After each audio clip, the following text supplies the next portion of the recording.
பழிக்கு பழி தொடர் கொலை வழக்கில் 15 பேருக்கு தூக்கு தண்டனை வழங்கிய நீதிமன்றம். கேரளாவில் பாஜக நிர்வாகி கொலை வழக்கில் 15 பேருக்கு மரண தண்டனை விதிக்கப்பட்டது. கேரளாவில் பாஜக நிர்வாகி கொலை செய்யப்பட்ட வழக்கில் PFI எனப்படும் பாப்புலர் ஃப்ரண்ட் ஆஃப் இந்தியா அமைப்புடன் தொடர்புடைய 15 பேருக்கு தூக்கு தண்டனை விதித்து நீதிமன்றம் உத்தரவிட்டுள்ளது. ஒரே வழக்கில் 15 பேருக்கு தூக்கு தண்டனை விதிக்கப்படுவது இதுவே முதல் முறை என்பதால் அம்மாநிலத்தில் இத்தீர்ப்பு பெரும் பரபரப்பை ஏற்படுத்தியுள்ளது. கேரள பாஜகவின் பிற்படுத்தப்பட்டோர் பிரிவு செயலாளராக இருந்த ரஞ்சித் சீனிவாசன் 2021 டிசம்பர் 19ஆம் தேதி ஆலப்புழாவில் உள்ள வீட்டில் கொலை செய்யப்பட்டார். அவரது தாய், மனைவி, மகள் முன்னிலையில் இந்த அராஜகம் நடந்தது. போலீஸ் விசாரித்த போது இது அரசியல் பழி வாங்கலின் தொடர் சம்பவம் என்பது தெரிய வந்தது.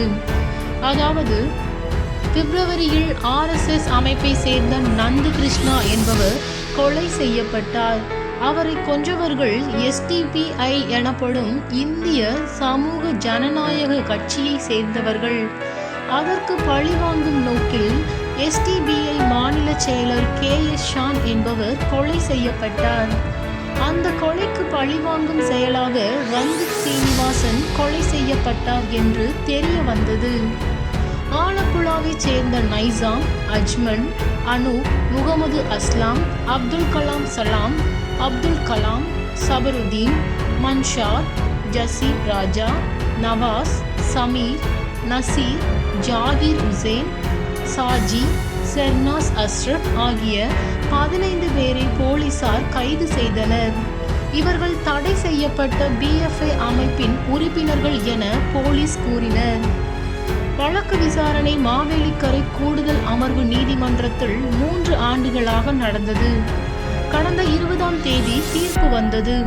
15 பேரும் குற்றவாளிகள் என நீதிபதி VG ஸ்ரீதேவி அறிவித்தார். தண்டனையை 30ஆம் தேதி அறிவிப்பதாக தெரிவித்தார். அதன்படி 15 பேருக்கும் தூக்கு தண்டனை விதிப்பதாக நேற்று நீதிபதி ஸ்ரீதேவி அறிவித்தார். தீர்ப்பை கேட்க 14 குற்றவாளிகள் ஆஜராகி இருந்தனர். ஒருவர் மருத்துவமனையில் இருக்கிறார்.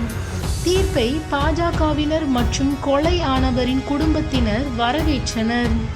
ரஞ்சித் சீனிவாசனின் மனைவி நேர்மையாக விசாரணை நடத்தி அதிகபட்ச தண்டனை பெற்றுக் கொடுத்த அதிகாரிகளுக்கு நன்றி என கூறியுள்ளார்.